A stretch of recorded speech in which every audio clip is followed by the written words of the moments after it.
Hey guys, just wanted to show you, this is a Schwalbe Rocket Ron mountain bike tire.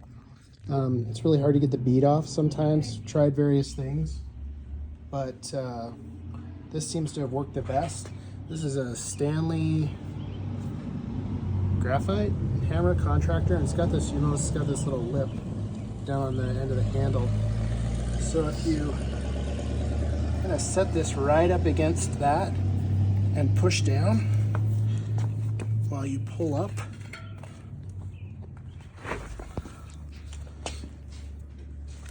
sometimes if you're lucky, it'll pop. That pulls the bead back, exposes that sealing strip. Then you just put a tire iron underneath there and get it going. Hope you guys enjoy. Good luck.